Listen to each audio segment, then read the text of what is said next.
اور وہ جو آپ نے ان کا کوئی کام نہیں کیا وہ ایک طرف. تو بہتر یہ ہے کہ آپ اللہ کو خوش کریں ہر کام میں. کوئی بھی کام ہے تو آپ اس میں یہ سوچیں کہ میں کیا کروں گا تو اللہ راضی ہوگا. بس یہ نہ دیکھا کریں کہ میرے اس بندے کے ساتھ کیا معاملات ہیں، اس نے میرے ساتھ اچھا کیا تھا، اس نے میرے ساتھ برا کیا تھا، اب میں نے اس کو اس کا جو ہے نا وہ دینا ہے، وہ بدلہ دینا ہے. آپ نے یہ سوچنا ہے کہ اس نے میرے ساتھ برا کیا، میں اس کے ساتھ اچھا کروں گا تو اللہ میرے ساتھ اچھا کریں گے. تو ہم اگر یہ سوچیں گے، اپنے تمام معاملات جو ہیں وہ اللہ کے ساتھ ہم جو ہیں ملا دیں گے، یعنی کسی کے ساتھ بھی اچھا کریں گے تو ہماری نیت یہ ہوگی کہ یا اللہ میں نے تیرے بندے کے ساتھ اچھا کیا. اگر کسی نے آپ کے ساتھ برا کیا ہے، آپ نے پھر بھی اس کو معاف کیا اور اس کے بدلے میں اس کی برائی کا جواب آپ نے اچھائی سے دیا، اور نیت کیا کی، یا اللہ ہم نے تیری رضا کی خاطر یہ کیا، تو یقین مانیے جب ہم کسی انسان کے لیے کچھ کرتے ہیں نا، اب فار ایگزامپل ماں ہے یا کوئی بھی رشتہ لے لیں، ہسبینڈ ہے، وائف ہے، بہن بھائی، کوئی بھی رشتہ لے لیں، جب ہم کہتے ہیں نا کہ ہم نے آپ کی خاطر یہ کیا، تو اگلا جو بندہ ہوتا ہے نا وہ بڑا احساس کرتا ہے، اچھا اس نے میری خاطر اپنی یہ خواہش جو ہے اس کو ایک سائڈ پہ کر دیا، میری مان لی، مطلب اس کے دل میں نا احساس پیدا ہوتا ہے. تو اسی طرح سوچیں کہ اللہ تو وہ ہے جو 70 ماؤں سے زیادہ اپنے بندے سے پیار کرتا ہے. جب ہم اللہ کو صاف صاف یہ کہتے ہیں کہ یا اللہ، اللہ تو ہر وقت ہمیں سنتا ہے، ہم صاف صاف اللہ کو یہ کہتے ہیں کہ یا اللہ تیری رضا کے لیے میں نے یہ کام کیا، تو اللہ تعالیٰ کبھی بھی نہیں بھولتے، اللہ ہمیشہ یاد رکھتے ہیں. اور ہمیں یہ لگتا ہے نا کہ ہم اللہ سے بات کر کے تو بس ہو سکتا ہے اللہ نے سنا نہیں سنا، پتہ نہیں یہ کب پوری ہوگی کب نہیں. جو بھی آپ اللہ کے ساتھ بات کرتے ہیں اللہ ہمیشہ ہمیشہ یاد رکھتا ہے. سبحان اللہ سبحان اللہ. اور اللہ کبھی بھی بھولتا نہیں ہے. یا تو آپ کو وقتی طور پہ عطا کر دیا جاتا ہے، یا پھر اللہ تبارک و تعالیٰ جو ہیں اس سے بہتر آپ کو عطا کر دیتے ہیں، یا پھر اللہ اپنے پاس وہ دعا رکھ لیتے ہیں، اور بہتر وقت پر جب اللہ کو لگے کہ ہاں یہ وہ بہترین وقت ہے، اب اس کو میں یہ چیز دوں گا تو اب اس کو یہ زیادہ فائدہ دے گی، تو اللہ کبھی بھی نہیں بھولتے.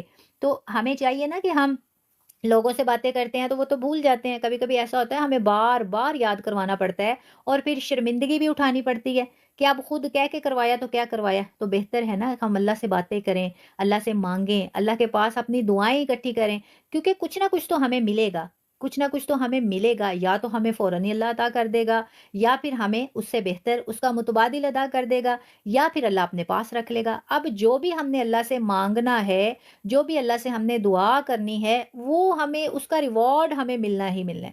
تو اس لیے اللہ سے باتیں کیا کریں، اللہ سے مانگا کریں، اللہ سے دعا کیا کریں، اللہ سے جو ہے نا کانٹیکٹ میں رہا کریں. جیسے کہ میں نے آپ کو بتایا تھا ایک کمیونیکیشن کا سسٹم ہے کہ ہم ایک دوسرے سے بات کرتے ہیں نا، جو ہم سے دور ہے تو موبائل ہے، اس کو کال کرتے ہیں تو ہمارا کیا ہوتا ہے، وہ کمیونیکیٹ سسٹم جو ہے وہ ہم استعمال کر رہے ہوتے ہیں. تو اللہ سے جو کمیونیکیشن کا جو ہمارا سسٹم ہے وہ دعا ہے. آپ اتنی دعا کریں. اور یہ بھی میں نے آپ کو بتا دیا کہ ضروری نہیں کہ آپ نے ہاتھ اٹھا کے مانگنا ہے، اپنے دل کو اللہ سے جوڑیں، دل سے دعا کریں، زبان جو ہے استعمال ہی نہ کریں، دل میں اللہ کو پکاریں، اللہ سے مانگیں. اپنے تمام مسائل جو ہیں اللہ تو پہلے ہی جانتا ہے، لیکن پھر بھی اللہ کو بتائیں کہ یا اللہ یہ مسئلہ ایسے ہے. جیسے ہوتا ہے نا ایک بچہ ماں کو بتاتا ہے کہ جیسے بچے اسکول جاتے ہیں آتے ہیں، آج ماما یہ ہوا آج یہ ہوا، یا جیسے ہم بڑے ہیں تو جیسے ہی ہم فری ہوتے ہیں امی ابو کے پاس چلے جاتے ہیں، اچھا امی وہ ایسے، اچھا ابو وہ ایسے. اپنے تمام معاملات جو ہیں ہماری کوشش ہوتی ہے کہ امی ابو کے ساتھ شیئر کریں.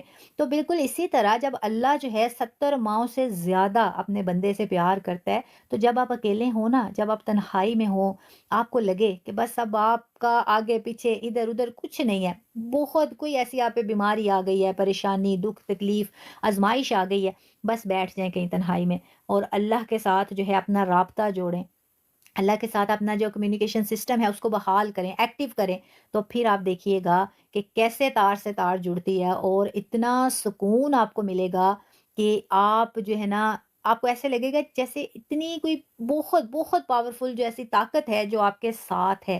اور یقین مانیے یہ وہ احساس ہوتا ہے کہ آپ پہ پہاڑ بھی گر جائے گا نا، آپ کو تکلیف نہیں ہوگی. اور یہ کب ہوگا؟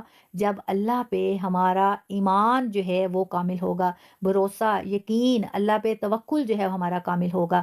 تو یہ مشکل کام نہیں ہے، آپ کر کے دیکھیے گا انشاءاللہ انشاءاللہ. پھر اس کے ریزلٹس آپ دیکھیے گا کتنے خوبصورت اور کتنے پرسکون جو ہے آپ کو انشاءاللہ انشاءاللہ وہ لمحات جو ہے محسوس ہوں گے. تو اس سے ہم نے کیا سیکھا کہ اللہ تبارک و تعالیٰ فرماتے ہیں کہ مومن مردوں سے وہ اپنی نگاہیں نیچی رکھیں اور شرمگاہوں کی حفاظت کریں. اسی طرح عورتوں کو بھی ایسا ہی کرنا ہے. اور نگاہ کی حفاظت جو ہے وہ کیا ہے؟ غیر محرم کو دیکھنے سے پرہیز کرنا. اب عورتیں جو ہیں، اب یہ نہیں کہ عورتیں مردوں کو کہہ دیا گیا تو عورتیں جس مرضی جو ہے غیر محرم کو دیکھیں. اب دیکھیں، ہمیں تو یہ پتہ ہی نہیں کہ ایک جو عورت ہے وہ غیر محرم کو اگر غور سے دیکھے یہ بھی گناہ ہے. اگر ایک مرد عورت کو غور سے دیکھے تو یہ بھی گناہ ہے. اب یہاں کیا ہوتا ہے، کوئی مرد آ رہا ہے، عورت سر سے لے کے پاؤں تک اس کو دیکھ رہی ہوتی ہے. کوئی عورت آ رہی ہے، مرد سر سے لے کے پاؤں تک یا پاؤں سے لے کے سر تک اس کو دیکھ رہے ہوتے ہیں. یہ بھی گناہ ہے. اگر ایک دفعہ آپ نے دیکھا، آپ کی نظر اس پہ پڑی، سائڈ پہ آپ اپنی نظر کو پھیر لیں، کیونکہ ہمیں نگاہیں نیچے رکھنے کا حکم ہے. اگر ہم دیکھتے رہتے ہیں نا، اب ضروری نہیں ہے کہ ہم نے شہوت کی نظر سے کسی کو دیکھنا ہے تو گناہ ہوگا. ویسے بھی حکم ہے کہ ہمیں اپنی نگاہیں جو ہیں وہ نیچی رکھنی چاہیے، اور غیر محرم کو دیکھنے سے ہمیں کیا کرنا ہے؟ ہمیں باز رہنا ہے. اس سے کیا ہوگا؟ ہماری نظر میں حیا ہوگی. اور حیا کیا ہے؟ الحیاء من الایمان. شرم و حیا جو ہے یہ ایمان کا حصہ ہے. اور ہم نے یہ سارا کچھ کیوں کرنا ہے؟ اللہ کو راضی کرنے کے لیے. اللہ کو راضی کریں گے تو ہی ہمیں دنیا اور آخرت میں کامیابی نصیب ہوگی.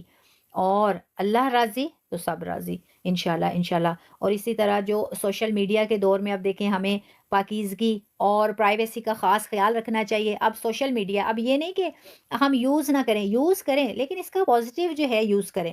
اب یہ نہیں ہے کہ سوشل میڈیا پہ، اب دیکھیں اگر ہم سوشل میڈیا پہ آتے ہیں یا کوئی بھی سوشل سرکل ہے وہاں پہ ہم آتے ہیں تو کتنے لوگ ہمیں ویو کر رہے ہوتے ہیں، کتنے لوگ ہمیں دیکھ رہے ہوتے ہیں. تو وہاں ہمیں خاص خیال کرنا چاہیے اپنے، اسپیشلی جو عورتیں ہیں انہیں بھی، جو مرد ہیں انہیں بھی، تاکہ ہم ان کاموں کو پروموٹ کریں جو ہمارا اسلام ہمیں اجازت دیتا ہے. اسلام کی حدود میں رہ کر ہم سب کچھ کر سکتے ہیں. اب دیکھیں جیسے قبرستان ہے، نبی کریم صلی اللہ علیہ وسلم نے فرمایا کہ حدیث ہے کہ نہا رسول اللہ صلی اللہ علیہ وسلم ان زیارت القبور، کہ اللہ تبارک و تعالیٰ کے نبی صلی اللہ علیہ وسلم نے عورتوں کو قبروں کی زیارت سے منع فرمایا ہے کہ عورتیں جو ہیں وہ قبرستان نہیں جا سکتی.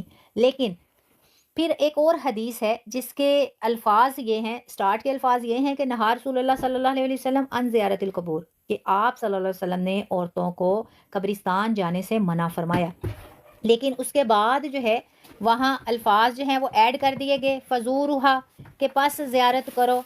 یعنی اب عورتیں قبرستان جا سکتی ہیں لیکن پردہ کر کے. تو اسی طرح آپ دیکھیں جب قبرستان جاتے ہیں تو وہ بھی تو کبھی ایسا ہوتا ہے نا، قبرستان بازار سے گزر کے جاتے ہیں یا شہر سے گزر کے جاتے ہیں، مطلب کوئی نہ کوئی ایسا راستہ طے کر کے جاتے ہیں، تو وہاں بھی تو غیر محرم ہوتے ہیں. تو اب یہ جو سوشل میڈیا ہے، اگر ہم اس پہ بھی آتے ہیں عورتیں تو پردہ کر کے آئیں تو اس میں کوئی مذائقہ نہیں ہے. تو ہم نے جو بھی کہا، بازار ہے، ٹھیک ہے، محرم کے بغیر ہم سفر نہیں کر سکتے، عورت کو محرم کے بغیر سفر کرنے کی اجازت نہیں ہے. لیکن اب کچھ ایسے معاملات آ جاتے ہیں کہ کچھ عورتیں ہیں جن کے پاس مرد نہیں ہوتے، اب جیسے کوئی سنگل مومز ہیں یا جیسے کوئی اب یورپ میں کوئی ایسی عورتیں رہتی ہیں، تو پھر یہ ہے کہ ہم سفر کر سکتے ہیں لیکن رات نہیں رہ سکتے. تو پھر کچھ کنڈیشنز آ جاتی ہیں. اب یہ بات کرنے کا مقصد یہ ہے کہ سب کچھ ہم کر سکتے ہیں. ہمارا جو اسلام ہے وہ ہمیں ہر کام کی اجازت دیتا ہے، لیکن ہم اسلام کی حدود کو کراس نہ کریں، تو اپنی لمٹس کو کراس نہ کریں اور وہ کام نہ کریں جن سے ہمیں ہمارا اسلام منع کرتا ہے. تو ہم سب کر سکتے ہیں. ہمارا اسلام بہت خوبصورت ہے، بس کچھ لوگ ہیں جنہوں نے جو ہے اس کو جو ہے نا مشکل بنا دیا.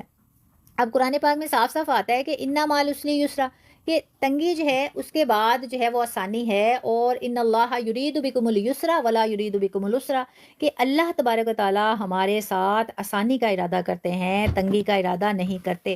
جب اللہ ہمارے ساتھ آسانی کا ارادہ کرتے ہیں، یعنی ہم سب کے ساتھ، ہم سب اللہ کے بندے ہیں نا، تو جب اللہ اپنے بندوں کے ساتھ آسانی کا ارادہ کرتے ہیں تو پھر یہ ہم جو اسلام سیکھ لیتے ہیں تو پھر ہم کیسے اس کو جو ہے تنگی کے ساتھ بیان کر سکتے ہیں؟ نہیں نہیں جی، بس اب آپ نے تو پردہ نہیں نہ کیا، اب آپ تو سیدھی دوزخ میں جاؤ گی، اب آپ نے تو داڑھی نہیں رکھی نا، سیدھے دوزخ میں جاؤ گے، آپ نے پوری نماز نہ پڑھی تو آپ کی تو فرض نماز بھی قبول نہیں ہے. میں ہمیشہ آپ کو کہتی ہوں کہ اسلام صرف یہ نہیں ہے کہ کوئی مولوی ہے، مولویانی ہے، یا حافظ ہے، حافظہ ہے، قاری ہے، قاریہ ہے، معلم ہے، معلمہ ہے، یا کوئی بھی جو ہے اسلامی اسکالر ہے، ان کے لیے اسلام خاص نہیں ہے کہ صرف وہ سکھائیں اور ہم سیکھیں. ہم سب سیکھ سکتے ہیں. اس کے لیے شرط کیا ہے؟ ہمیں قرآن کھولنا ہوگا، ہمیں حدیث کھولنی ہوگی، اور پھر اس سے جو ہے ہمیں سیکھنا ہوگا انشاءاللہ انشاءاللہ. اس کے بعد اللہ کا نور اور ہدایت سورۃ النور میں ہے اللہ نور السماوات والارض، اللہ آسمانوں اور زمین کا نور ہے. یعنی وہی بات جو پہلے ہم نے سیکھی کہ ہدایت جو ہے نا، ہدایت گائیڈنس جو ہے وہ اللہ کا نور ہے جو نیک لوگوں کو عطا کیا جاتا ہے. سبحان اللہ سبحان اللہ. آپ دیکھیں جس طرح لائٹ ہاؤس ہے نا، لائٹ ہاؤس سمندر میں کیا کرتا ہے؟ راستہ دکھاتا ہے. اسی طرح اللہ کا نور جو ہے وہ انسان کو گمراہی سے بچاتا ہے. اب جنہیں لائٹ ہاؤس کا ماشاءاللہ پتہ ہوگا نا، تو وہ سمندر میں لائٹ ہاؤس اس لیے ہوتا ہے تاکہ جو ادھر ادھر جنہیں راستہ جو ہے نا بھٹک جائیں یا جو ہے انہیں پتہ چلے کہ یہ کون سی ڈائریکشن ہے، ہم نے کہاں جانا ہے. تو بالکل اسی طرح جب ہم گمراہ ہو جاتے ہیں تو پھر اللہ کا جو نور ہے وہ ہمیں گمراہی سے بچاتا ہے. اور اللہ کا نور کیا ہے؟ ہدایت. اور ہدایت کسے عطا کی جاتی ہے؟ جو اللہ کے نیک بندے ہوتے ہیں، جن کے دل میں خوف خدا ہوتا ہے، جو ہدایت مانگتے ہیں. اب ہدایت کیسے مانگی جاتی ہے؟ 5 وقت کی نماز ادا کر کے. جب ہم نماز میں سورۃ الفاتحہ پڑھتے ہیں، اہدنا الصراط المستقیم، کہ اللہ ہمیں صراط مستقیم پہ چلا، اے اللہ ہمیں سیدھے راستے پہ چلا، یعنی اس راستے پہ جس میں کوئی ٹیڑھا پن نہ ہو. مستقیم کہا جاتا ہے اس راستے کو جس پہ کوئی ٹیڑھا پن نہ ہو. تو پھر ہدایت ہمیں مانگنے سے ملے گی، اور نماز پڑھیں گے اس میں ہم ہر رکعت میں سورۃ الفاتحہ پڑھتے ہیں، اللہ سے صراط مستقیم کی دعا کرتے ہیں. تو پھر اللہ تبارک و تعالیٰ اپنے نیک بندوں کو ہدایت جو ہے وہ عطا فرماتا ہے. اب اس بارے سے ہم نے کیا سیکھا؟ نماز میں خشوع و خضوع سب سے پہلا پوائنٹ. نماز میں خشوع و خضوع. اور نماز میں خشوع و خضوع کون کرتے ہیں؟ اللہ کے نیک بندے، مومن. اس کے بعد زکوٰۃ ہمیں ادا کرنی ہے. جن کا مال نصاب کو پہنچتا ہے تو وہ ان پہ زکوٰۃ واجب ہے، اور وہ ضرور زکوٰۃ ادا کریں. کیوں؟ کیونکہ اس سے غریبوں کی مدد ہوتی ہے. اس کے بعد ہم نے سیکھا کہ جو مومن ہے وہ لغو باتوں سے یعنی فضولیات جو ہے اس سے بچتا ہے، اور وقت ضائع نہیں کرتا. اپنی زندگی کے لمحات، وہ لمحات جو ایک دفعہ چلے گئے واپس نہیں آتے، تو وہ کوشش کرتا ہے کہ اچھے کاموں میں ان کو استعمال کرے. اسی طرح نگاہ کی حفاظت جو ہے وہ ہمیں کرنی ہے، شرم و حیا کا لحاظ کرنا ہے. کیوں؟ الحیاء من الایمان. اس کے بعد ہم نے جھوٹ سے، تکبر سے بچنا ہے، جیسے کہ فرعون اور حضرت موسیٰ علیہ السلام کے قصے سے ہم نے سیکھا. اور اللہ کے نور یعنی ہدایت کو اپنانا ہے، اور سچائی کے راستے پہ ہم نے چلنا ہے. ماشاءاللہ اس سیشن میں اگر ہم ان تمام باتوں میں سے کچھ احکامات کو ہی اپنی زندگی میں شامل کر لیں تو ہماری زندگی بدل جائے گی انشاءاللہ. اللہ تبارک و تعالیٰ جو بھی ہم نے سیکھا، اللہ تبارک و تعالیٰ ہم سب کو اس پہ عمل کرنے کی توفیق عطا فرمائے، اور اللہ تبارک و تعالیٰ اس سیکھنے سکھانے کو ہمارے لیے صدقہ جاریہ بنائے. اللہ تبارک و تعالیٰ ہمیں اپنے پسندیدہ بندوں میں شمار فرمائے، اور اللہ تبارک و تعالیٰ ہمیں ان لوگوں میں شمار فرمائے جنہیں بے حساب جنت میں داخل کیا جائے گا. اللہ تبارک و تعالیٰ اس حال میں اپنے پاس بلائیں ہمیں کہ ہم سے راضی ہوں. آمین ثم آمین یا رب العالمین. الحمدللہ ثم الحمدللہ. ہمارا سیشن نمبر 18 جو ہے یہ کمپلیٹ ہوا. اور دیکھیں کل کی ہی بات ہے، ایسے لگتا ہے جیسے کل رمضان شروع ہوا، لیکن ماشاءاللہ دیکھیں پارہ نمبر 18. اور اسی طرح ایک دن آئے گا کہ ہمارے انشاءاللہ 30 پارے جو ہیں وہ کمپلیٹ ہو جائیں گے. اور جیسے میں ڈیلی آپ سے ریکویسٹ کرتی ہوں، کوشش کیا کریں کہ ہر روز یہ جو پارہ ہوتا ہے اس کا نام یاد کر لیا کریں، تاکہ آپ جو ہے جب ہمارے 30 پارے مکمل ہو جائیں تو سب کو جو ہے قرآن کریم کے 30 پاروں کے نام جو ہیں وہ یاد ہو جائیں. تو اگر ڈیلی کا ایک کریں گے تو انشاءاللہ سب کے لیے آسانی ہوں گی. تو آپ مجھے بتائیں کہ کسی کا کوئی سوال ہے ڈیورنگ دا سیشن. جو بھی آئے جنہوں نے سلام کیا، وعلیکم السلام ورحمۃ اللہ وبرکاتہ. اور جو فرسٹ ٹائم اس سیشن میں آئے ہیں، کوشش کریں کہ جو لیسن نمبر 1 سے ایکسیس کریں تو پھر آپ کو فائدہ ہوگا. اب دیکھیں اگر آپ لیسن نمبر 1 سے ایکسیس کرتے ہیں، پارہ نمبر 1 2 3 4، اور جس طرح کہ آج پارہ نمبر 18 تھا، تو اسی طرح 30 پارے بھی انشاءاللہ مکمل ہو جائیں گے. تو 30 پاروں میں سے اگر آپ 30 پوائنٹ، ہر پارے میں سے ایک پوائنٹ بھی سیکھ جاتے ہیں، تو دیکھیں 30 پوائنٹ، 30 احکامات، 30 ایسے کام جو ہیں آپ کی زندگی میں اگر آپ وہ شامل کر لیں گے تو آپ کی زندگی بدل سکتی ہے، بلکہ بدل جائے گی انشاءاللہ. امید کرتی ہوں کہ سب کو اچھے سے سمجھ آیا ہوگا. ابھی آپ نے 9 لکھ دیا، اٹس مینس کہ سب کے کنسیپٹ کلیئر ہیں. اور آپ سب سے میں اجازت چاہوں گی، انشاءاللہ ملیں گے کل کے سیشن میں. اور کوشش کیجیے گا ریکارڈڈ سیشن جو ہے ان کو دیکھیں، تاکہ کوئی بھی اگر آپ کا پوائنٹ مس ہوا ہے یا جنہوں نے لیٹ جوائن کیا ہے تو وہ اچھے سے اس کو سیکھ جائیں، سمجھیں. جی تہجد جو ہے، تہجد کا کوئی مخصوص طریقہ نہیں ہے ادا کرنے کا. تہجد جو ہے یہ نفلی عبادت ہے، اور اس کو قیام اللیل کہا جاتا ہے. تو آپ جو ہے تہجد جب ادا کرتے ہیں نا تو اس کے لیے آپ نے جتنی آپ کی طاقت ہے، جتنے آپ نوافل پڑھ سکتے ہیں آپ پڑھیں، 2 پڑھ لیں، 4 پڑھ لیں، 6 پڑھ لیں، 8 پڑھ لیں، ٹھیک ہے، جتنے پڑھ سکتے ہیں تو کوشش تو کریں 8 پڑھیں، اور جو عشاء کے وتر ہے نا وہ بھی آپ اس میں شامل کر لیں. فار ایگزامپل 8 آپ نے نفل پڑھے ہیں اور 3 آپ وتر شامل کر لیں، تو پھر یہ آپ کی طاق عبادت ہو جائے گی. باقی تہجد کی نماز کا جو طریقہ ہے، جیسے نارملی آپ پڑھتے ہیں نا، سنتیں پڑھتے ہیں یا نوافل پڑھتے ہیں، بالکل اسی طرح آپ نے ادا کرنی ہے. لیکن میں جو اپنے اسٹوڈنٹس کو بتاتی ہوں نا، بہترین طریقہ یہ ہے کہ جب آپ ویسے تو قرآن کا کوئی بھی حصہ آپ اس میں پڑھ سکتے ہیں، جیسے کہ جو ہے حدیث ہے فقرا ما تیسر من القرآن، کہ جب آپ نماز پڑھتے ہیں جو بھی آپ کو قرآن کا حصہ میسر ہو، جو بھی آپ نے حفظ کر رکھا ہے، زبانی یاد ہے، وہ آپ نماز میں پڑھ سکتے ہیں. لیکن اگر آپ کو کوئی قرآن کریم زبانی یاد نہیں ہے تو پھر آپ یہ کیا کریں، اب جیسے آپ نے پہلی رکعت پڑھی ہے نا، پہلی رکعت میں آپ 3 دفعہ سورہ اخلاص پڑھ لیں، دوسری رکعت میں پھر آپ 3 دفعہ سورہ اخلاص پڑھ لیں. اس سے کیا ہوگا، اس سے یہ ہوگا کہ جب ہم 3 دفعہ قل هو اللہ احد الی الآخر یعنی مکمل سورہ اخلاص پڑھتے ہیں تو ہمیں ایک قرآن کریم پڑھنے کا اجر دے دیا جاتا ہے. سبحان اللہ. تو اس طرح جب آپ 2 رکعت میں 6 دفعہ سورۃ الاخلاص پڑھیں گے تو آپ کو 2 رکعت میں ایک پہلی رکعت میں قرآن پڑھنے کا اجر، پھر دوسری میں یعنی 6 دفعہ آپ نے قل هو اللہ پڑھا تو آپ کو 2 قرآن کریم پڑھنے کا اجر دے دیا گیا. سبحان اللہ سبحان اللہ. تو اس طرح آپ تہجد کی نماز میں اگر آپ 2 نفل بھی پڑھتے ہیں نا، تو 2 نفل آپ نے پڑھے تو ایک تو آپ تہجد گزار لوگوں میں شامل ہو گئے، دوسرا آپ اللہ کے پسندیدہ بندوں میں شامل ہو گئے، کیونکہ تہجد کی نماز کا جو اہتمام کرتا ہے نا وہ اللہ کا لاڈلا بندہ ہوتا ہے. اس ٹائم جو اللہ سے مانگنا ہے نا اللہ عطا کرتے ہیں. اللہ تو ویسے بھی عطا کرتے ہیں، لیکن وہ ایک خاص لمحہ ہوتا ہے. اور اللہ تبارک و تعالیٰ ہر روز تہجد کے وقت آسمان دنیا یہ جو ہمیں آسمان نظر آ رہا ہے نا، اس کو آسمان دنیا کہا جاتا ہے. تو اللہ تبارک و تعالیٰ تہجد کے وقت آسمان دنیا پہ آتے ہیں اور فرماتے ہیں ہے کوئی میرا بندہ جو مجھ سے مانگے اور میں اسے عطا کروں، ہے کوئی میرا بندہ جو مجھے سوال کرے اور میں جواب دوں. سبحان اللہ سبحان اللہ.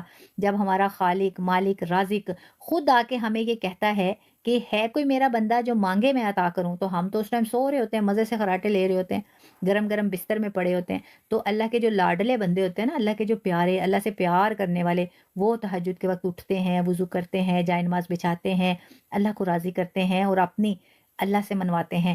تو اب جب آپ 2 رکعت پڑھیں گی تو پہلی میں 3 دفعہ سورہ اخلاص، دوسری میں 3 دفعہ سورہ اخلاص، تو پھر کیا ہوگا، آپ نے تہجد بھی پڑھ لی اور 2 رکعت میں 2 قرآن کریم پڑھنے کا اجر بھی حاصل کر لیا. میرے جتنے بھی اسٹوڈنٹس ہیں میں انہیں یہی طریقہ بتاتی ہوں. تو آپ کوشش کریں، اگر تو آپ کو کوئی قرآن کا حصہ حفظ ہے تو آپ وہ پڑھیں، اور اگر وہ نہیں ہے تو پھر یہ آسان طریقہ ہے، تو پھر آپ جو ہے یہ ایسے ادا کریں. فجر سے آپ کچھ دیر پہلے پڑھ سکتے ہیں، جتنی دیر مرضی پہلے پڑھ لیں، بس فجر کا ٹائم نہ شروع ہوا ہو تو وہ تہجد کا ٹائم ہی شمار ہوگا. تو آپ کوشش کریں کہ جو رات کے تہائی حصے میں، ٹھیک ہے، تیسرا پہر جو ہے اس میں پڑھ لیں، اور کوشش کریں کہ جیسے 2 بجے آپ پڑھ لیں، ٹھیک ہے، وہ بہترین جو ہے وقت ہے تہجد کا. ٹھیک ہے. اچھا جی، حجاب، امپورٹنس آف حجاب جو ہے یہ میں سیشن میں بتا چکی ہوں ابھی. جیسے کہ آپ کو پتہ ہے کہ وقت کی قلت بھی ہے، نہ تو بھی اتنا ٹائم ہے، اور دوسری بات یہ ہے کہ نہ اتنی انرجی ہے. معذرت چاہتی ہوں. تو باقی پردے کے بارے میں یہ سمجھ لیں، مختصراً میں آپ کو بتا دیتی ہوں کہ حجاب جو ہے یہ فرض ہے. جیسے نماز فرض ہے ویسے پردہ بھی فرض ہے. تو ہمیں جیسے نماز پڑھنے کا حکم قرآن سے ملتا ہے نا، بالکل اسی طرح پردے کا حکم بھی ہمیں قرآن سے ملتا ہے، جیسے کہ آج ہم نے سیشن میں سیکھا. تو اس لیے پردہ کرنا چاہیے. اور عورت کا پردہ کیا ہے؟ ہر اس مرد سے پردہ کرنا جو آپ کا غیر محرم ہے. غیر محرم یعنی جس سے عورت کا نکاح ہو سکتا ہے، وہ عورت کے لیے غیر محرم ہے. تو ہمیں پردہ کرنا ہے، صرف یہ نہیں کرنا کہ ہم نے نقاب کر لیا، آنکھیں بھی چھپانی ہے، چہرہ بھی چھپانا ہے، ہاتھ بھی، پاؤں بھی، جسم کے تمام حصے بھی. تو ابایا بھی ایسا ابایا نہیں پہننا کہ ہمارا تمام جو باڈی کی شیپ ہے نا وہ نظر آ رہی ہے. ابایا بھی ایسا پہنے کہ وہ کھلا ہو، اس میں آپ کے جو جسم کے اعضاء ہیں اس کی بناوٹ نہ نظر آئے. آج کل تو آپ کو پتہ ہے ابایا ایسے پہنے جاتے ہیں کہ وہ ابایا کم لگتا ہے اور فیشن زیادہ لگتا ہے، تو وہ بھی گناہ ہے، کیونکہ وہ تو ہم اٹریکٹ کر رہے ہوتے ہیں کہ ہم نے یہ اتنا خوبصورت ابایا پہنا ہوا ہے تو بس جو بھی دیکھے تو وہ دیکھتا رہے. ایسا نہیں ہے. پردہ کرنا ہے تو پردہ بھی آپ نے وہ کرنا ہے جو لگے کہ پردہ ہے. بے شک لوگ باتیں کریں، لوگ بڑی باتیں کرتے ہیں، یہ تو یہ ایسے، یہ ویسے، یہ ویسے. ہم نے لوگوں کو نہیں دیکھنا، ہم نے اللہ کو راضی کرنا ہے. تو اس لیے پردہ وہی ہے جو شرعی پردہ ہو، یعنی غیر محرم سے پردہ کیا جائے اور جسم کے تمام اعضاء کو ڈھانپا جائے، آنکھوں کو بھی، ہاتھوں کو بھی، ٹھیک ہے، پاؤں کو بھی، مطلب ہر اعضاء کو. اس میں تمام پارٹس آف باڈی آ جاتے ہیں. ٹھیک ہے ماشاءاللہ. جی یہ 3 کیا لکھا ہے؟ 3 کی مجھے سمجھ نہیں آئی. تہجد کا ٹائم میں نے بتا دیا، فجر سے پہلے کسی ٹائم بھی آپ پڑھ سکتے ہیں، اور عشاء سے جو ہے کچھ وقت بعد. کوئی ایسے بھی مریض ہوتے ہیں نا جنہیں لگتا ہے کہ تہجد ٹائم وہ نہیں اٹھ سکیں گے، تو بہت سے ایسے لوگ ہیں جو یہ کہتے ہیں تہجد کے لیے سونا شرط ہے. کوئی شرط نہیں ہے. اگر آپ مریض ہیں آپ کو رخصت ہے، بجائے اس کے کہ آپ نہ پڑھیں تو بہتر ہے کہ آپ پڑھ کے سو جائیں. فار ایگزامپل آپ نے عشاء پڑھی ہے، عشاء کے بعد جو ہے آپ دیکھ لیں 12-1 بجے تک اگر آپ جاگتے ہیں، یا کوئی ایسے بھی ہیں جو 2 بجے تک جاگتے ہیں، 3 بجے تک جاگتے ہیں، تو اگر آپ کو لگے کہ آپ دوبارہ سے نہیں اٹھ پائیں گے تو آپ تہجد پڑھ کے سو جائیں. بے شک 2 نفل پڑھیں، 4 پڑھیں، 6 پڑھیں، ہماری تہجد تو شامل ہو جائے گی نا، شمار ہو جائے گی. تو بہترین جو وقت ہے وہ تو پھر تہجد کا ہی ہے، رات کا تہائی حصہ ہے. وہ کہتے ہیں نا جتنا گڑ ڈالیں اتنا میٹھا.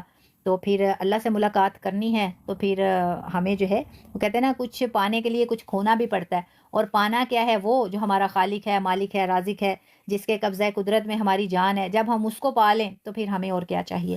تو اس لیے کوشش کریں کہ اس ٹائم جو ہے وہ زیادہ بہتر ہے. تو ابھی جو ہے انشاءاللہ مجھے اجازت دیں، وقت کافی ہو چکا ہے. اللہ تبارک تعالیٰ آپ سب کو اپنے حفظ و ایمان میں رکھے، آپ سب کو صحت تندرستی والی زندگی دے، اور اللہ تبارک تعالیٰ آپ سب کے علم و عمل میں اضافہ فرمائے. انشاءاللہ ملیں گے کل کی کلاس میں. دعاؤں میں مجھے بھی یاد رکھیے گا. جزاکم اللہ خیر. السلام علیکم ورحمۃ اللہ وبرکاتہ.